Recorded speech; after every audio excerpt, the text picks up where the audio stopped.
नमस्कार दोस्तों, all exam guide गुरु के यूट्यूब चैनल पर मैं सुजीत पांडे आप सभी का स्वागत करता हूं। दोस्तों लेकर आ गए हैं 150 जीके के वन लाइनर सुपर फास्ट।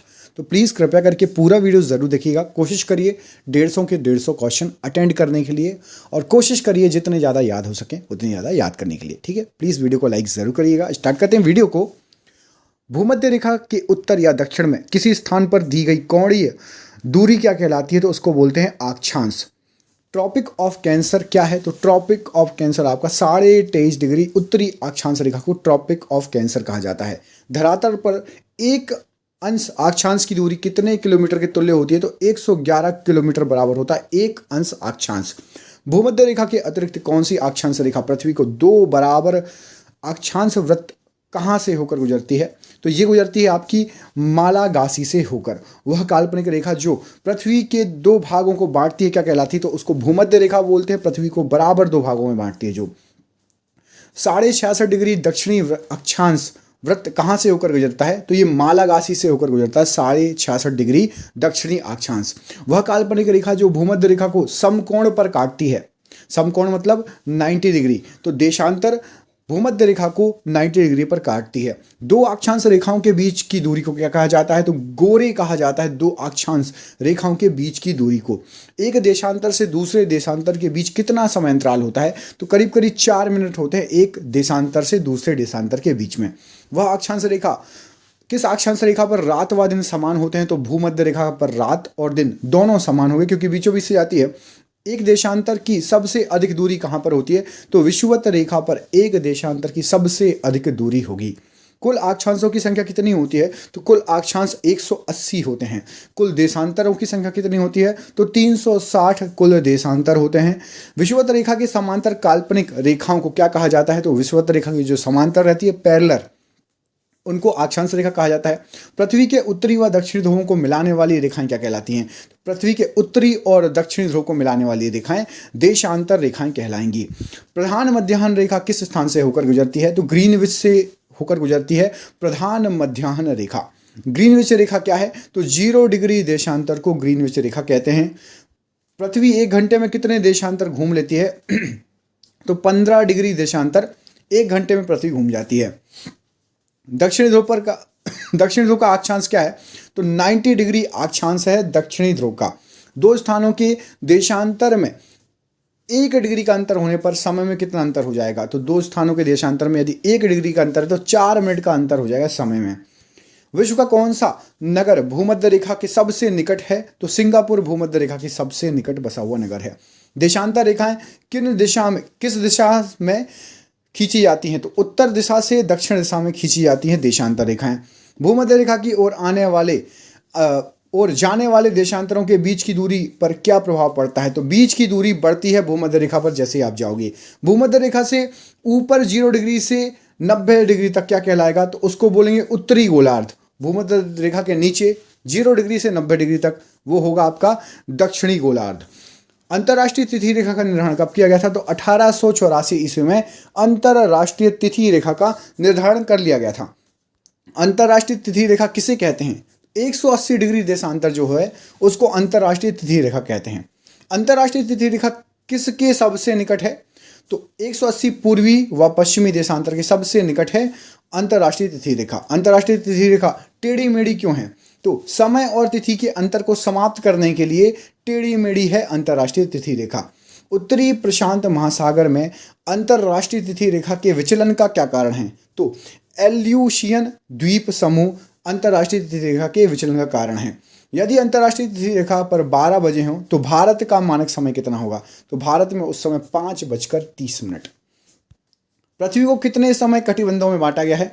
तो पृथ्वी को 24 समय कटिबंधों में डिवाइड किया गया है।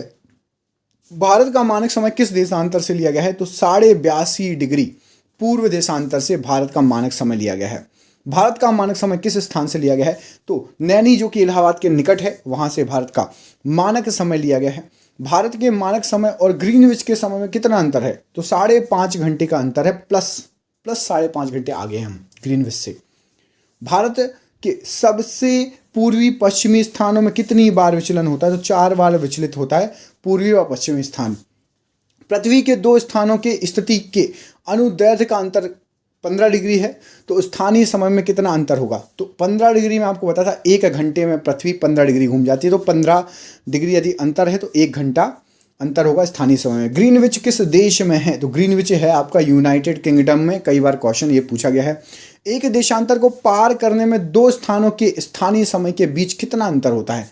एक देशांतर को यदि आप पार करेंगे तो आपको 4 मिनट का समय लगेगा। संपूर्ण विश्व का प्रमाणिक समय क्या है? तो 0 डिग्री देशांतर से संपूर्ण विश्व का प्रमाणिक समय लिया गया है। पूर्व से पश्चिम की ओर जाने वाले जहाज तिथि रेखा को पार करने में अपना कैलेंडर कितने दिन आगे कर लेते हैं? तो यदि पूर्व से पश्चिम जाओगे 180 डिग्री को पार करोगे तो 1 दिन आगे हो जाओगे। और 24 घंटे में सूर्य के सामने कितने देशांतर गुजर जाते हैं? तो 360 देशांतर गुजर जाएंगे 24 घंटे में सूर्य के सामने। अंतर्राष्ट्रीय तिथि रेखा किस सागर से गुजरती है? तो जो है आर्कटिक सागर से और एवं प्रशांत महासागर से अंतर्राष्ट्रीय तिथि रेखा गुजरती है। विश्व को कितने समय जोन में विभाजित किया गया है? 24 समय जोन में बांटा गया है। पुर्तगाली कौन था जिसने गोवा पर अधिकार कर लिया था? तो अल्फांसो डी अल्बुकर्क ने गोवा पर अधिकार कर लिया था। भारत में ईस्ट इंडिया कंपनी का पहला गवर्नर जनरल कौन था? तो Warren Hastings east India company का सबसे पहला गवर्नर जनरल था। किस यूरोपीय देश ने भारत में सबसे पहले अपना व्यापार फैलाया था? तो पुर्तगालियों ने सबसे पहले अपना व्यापार फैलाया था। वास्को डी गामा भारत कब आया था? तो 1498 ईस्वी में वास्को डी गामा भारत आया था। वास्को डी गामा भारत के किस स्थान पर आया था? तो कालीकट पर आया था Vasco D gamma. Vasco D gamma कहाँ का रहने वाला था? तो पुर्तगाली निवासी था वास्को डी गामा। किस अंग्रेज ने सम्राट जहांगीर के दरबार में आकर भेंट की थी? तो सर टॉमस रो ने जहांगीर के दरबार में आकर भेंट की थी। गोवा, दमन एवं दीप उपनिवेशीकरण किसके द्वारा किया गया था? तो पुर्तगाली द्वारा गोवा और दमन द्वीप को उपनिवेशीकरण किया गया था। अंग्रेजों ने अपनी प्रथम कंपनी लगाने के लिए किससे अनुमति प्राप्त की? तो जहांगीर से अनुमति प्राप्त की थी। अंग्रेजों ने अपनी प्रथम फैक्ट्री कहाँ लगाई थी? तो सूरत में सबसे पहली फैक्ट्री लगी थी। भारत के समुद्री मार्ग की खोज किसने की थी? वास्को डी गामा को यह श्रेय जाता है। तृतीय कर्नाटक युद्ध की संधि का क्या नाम है? तो पेरिस की संधि कहते हैं तृतीय कर्नाटक युद्ध की संधि को। वास्को डी गामा की कालीकट पर उतरने पर उसका स्वागत किसने किया था? तो कालीकट के राजा जमोरिन ने उसके स्वागत किया था और वहाँ के जो व्यापारियों थे उन व्यापारियों ने विरोध किया था। ब्रिटिश के साथ बेसन की संधि किस पेशवा ने की थी? तो बाजीराव द्वितीय ने बेसन की संधि में भाग लिया था। किस पुर्तगाली ने नीले पानी की नीति अपनाई थी? तो फ्रांसिस्को डी अल्मिंडा ने नीले पानी की नीति अपनाई थी। भारत में पुर्तगाली साम्राज्य का संस्थापक किसे माना जाता है? तो वास्तविक संस्थापक है अल्फांसो डी अल्बुकर्क। पुर्तगालियों का भारत का पहला गवर्नर कौन था? तो अल्फांसो डी अल्मिंडा। फ्रांसिस्को डी अल्मिंडा जो है पहला गवर्नर था पुर्तगालियों का। आने वाला प्रथम डच नागरिक कौन था? तो कार्नेलिस सबसे पहले भारत आया था, वो डच नागरिक था। डचों ने गोवा पर आक्रमण कब किया था? तो 1639 ईस्वी में डचों ने गोवा पर आक्रमण किया था। ड्यूप्ले भारत का फ्रेंच गवर्नर कब बना था? तो 1782 में ड्यूप्ले भारत का एक फ्रेंच गवर्नर बना था। जहांगीर ने किसे खान की उपाधि दी थी? तो हॉकिंस को खान कहकर बुलाया करते थे जहांगीर। आगरा व सीकरी पहुंचने वाला अंग्रेज व्यापारी कौन था? तो रॉल्फ फिच आगरा और सीकरी पहुंचने वाला अंग्रेज व्यापारी था। डचों ने अपनी पहली फैक्ट्री 1605 ईस्वी में कहाँ स्थापित की थी? तो मछलीपट्टनम में डचों ने सबसे पहली फैक्ट्री अपनी 1605 ईस्वी में स्थापित की थी। भारत का कौन सा नगर द्वीप पर निर्मित है? तो मुंबई जो है एक द्वीप पर बसा हुआ नगर है। पुर्तगालियों ने पहली व्यापारिक कोठी कहाँ पर खोली थी? तो कोचिन में पुर्तगालियों ने पहली व्यापारिक कोठी खोली थी। अंग्रेजों ने अपनी पहली फैक्ट्री कब लगाई? तो 1612 ईस्वी में सबसे पहले अंग्रेजों ने अपनी पहली फैक्ट्री लगाई थी। किस शासक ने ईस्ट इंडिया कंपनी को दीवानी प्रदान की थी? तो शाह आलम द्वितीय ने ईस्ट इंडिया कंपनी को दीवानी प्रदान की थी। भारत में पहली बार मुद्रण मशीन का स्थापना किसने की थी? तो मुद्रण मशीन की स्थापना पुर्तगालियों के द्वारा की गई थी सबसे पहली बार। इंटरलोपर्स कौन थे? तो इंटरलोपर्स आपके अनाधिकृत व्यापारियों के रूप में समुद्रिक लुटेरों को कहा जाता था। उस समय भारत का बादशाह कौन था जब ईस्ट इंडिया कंपनी की स्थापना हुई? तो अकबर था। जब ईस्ट इंडिया कंपनी की स्थापना हुई थी भारत में अकबर सम्राट था। किस वर्ष फ्रांस की सरकार ने भारत में स्थित फ्रांसीसी बस्तियों का अधिकार भारत सरकार को सौंप दिया था? तो 1654 में फ्रांसीसी बस्तियों का अधिकार भारत को सौंप दिया गया था। वांडीवाश का युद्ध कब हुआ? तो 1760 ईस्वी में वांडीवाश का युद्ध हुआ था। प्रशासनिक अव्यवस्था के आधार पर डलहौजी ने कौन सा राज्य ब्रिटिश साम्राज्य में मिला लिया था? तो डलहौजी ने मिला लिया था पंजाब को ब्रिटिश साम्राज्य में। भारत में आधुनिक शिक्षा प्रणाली की नींव कब पड़ी थी? तो 1835 ईस्वी में आधुनिक शिक्षा प्रणाली की नींव पड़ी थी। भारत में डाक टिकट किसने आरंभ किए थे? लॉर्ड डलहौजी द्वारा डाक टिकट जो है आरंभ किए गए थे। अवध के स्वायत्त राज्य की संस्थापक कौन था? तो सादत खां या बुरहान उल मुल्क, ये अवध के स्वायत्त राज्य का संस्थापक था। सुरक्षा प्रकोष्ठ नीति किससे संबंधित है? तो वॉरेन हेस्टिंग द्वारा सुरक्षा प्रकोष्ठ नीति संबंधित है। तो भारतीय को रॉबर्ट क्लाइव ने बिहार की का दीवान बनाया था? तो राजा सिताबराय को बिहार का दीवान बनाया था रॉबर्ट क्लाइव ने। महाराजा रणजीत सिंह के उत्तराधिकारी कौन थे? तो खड़ग सिंह महाराजा रणजीत सिंह के उत्तराधिकारी थे। स्थायी बंदोबस्त का सिद्धांत किसने दिया था? तो लॉर्ड कॉर्नवालिस ने स्थायी बंदोबस्त का सिद्धांत दिया था। सहायक संधि प्रणाली के जनक कौन थे? तो लॉर्ड वेलेजली सहायक संधि प्रणाली के जनक थे। महारानी विक्टोरिया का घोषणा पत्र किसने पढ़कर सुनाया था? तो लॉर्ड कैनिंग ने महारानी विक्टोरिया का घोषणा पत्र पढ़कर सुनाया था। रणजीत सिंह किस मिसल से संबंधित हैं? तो ये जो है सुकर चकिया से संबंधित हैं। किसने अपनी राजधानी मुर्शिदाबाद से मुंगेर स्थापित कर ली थी? तो मीर कासिम ने मुर्शिदाबाद से राजधानी मुंगेर स्थापित कर ली थी।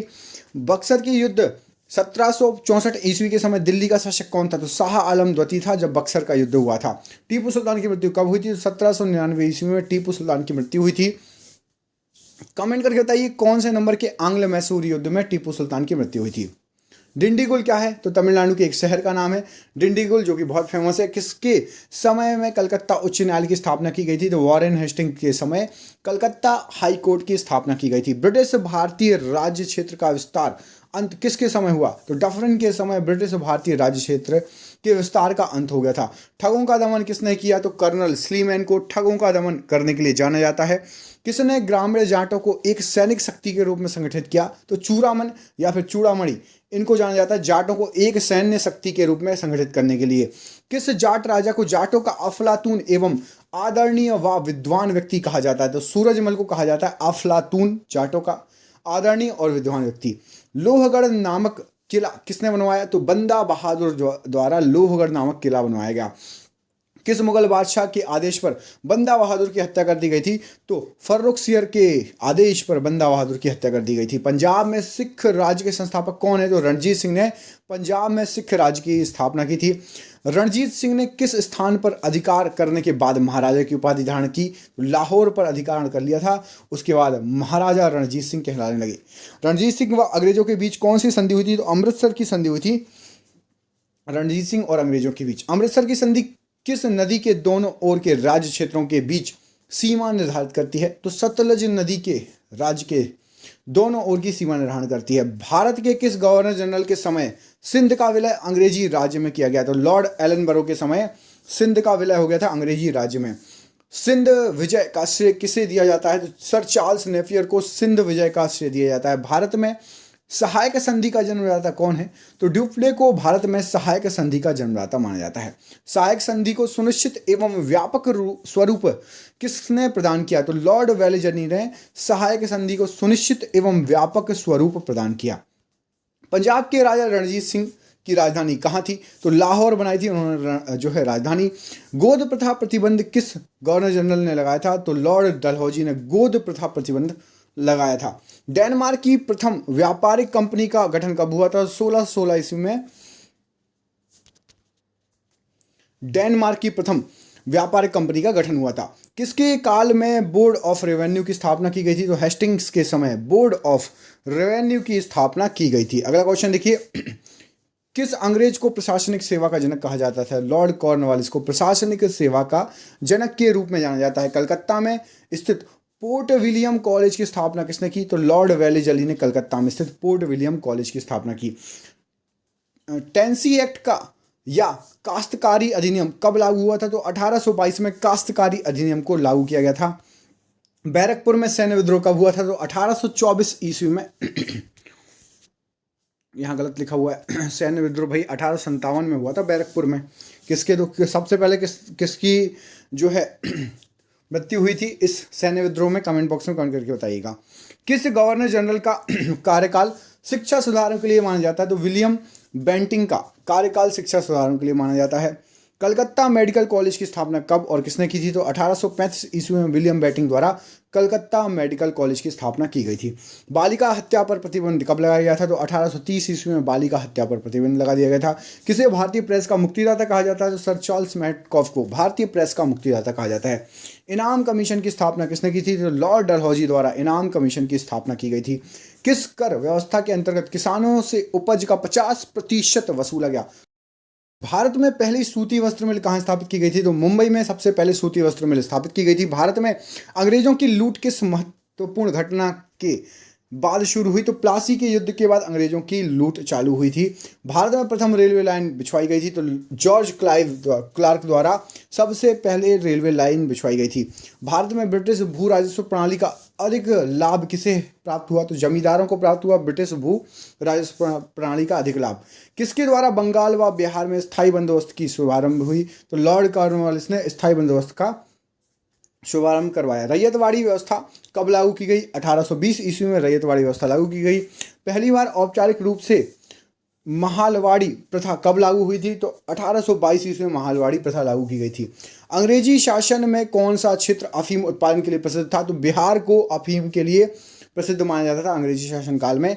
18वीं सदी में बंगाल में वस्त्र उद्योग के पतन का क्या कारण था? तो ब्रिटेन को निर्यात करने वाला माल पर उच्च तटकर लगा दिया था, इसलिए वस्त्र उद्योग पतन हो गया था बंगाल में। नील कृषकों की दुर्दशा पर लिखी गई पुस्तक नील दर्पण के लेखक कौन है? तो दीनबंधु मित्र ने नील दर्पण नामक पुस्तक लिखी है। अंग्रेजों द्वारा प्रथम कहवा बागान कहाँ लगाए गए थे? तो वायनाड में जनपद में सबसे पहले कहवा बागान लगाए गए थे। भारत में अंग्रेजों के समय प्रथम जनगणना किसके कार्यकाल में हुई थी? तो लॉर्ड मेयो के काल में सबसे पहले जनगणना कराई गई थी। सर टॉमस मुनरो किस भू राजस्व बंदोबस्त से संबंधित है? तो रैयतवाड़ी बंदोबस्त से संबंधित है सर टॉमस मुनरो। स्थायी बंदोबस्त के तहत जमींदार को पूरे राजस्व का कितना प्रतिशत राज्य को देना होता था? तो 89% राज्य को देना होता था।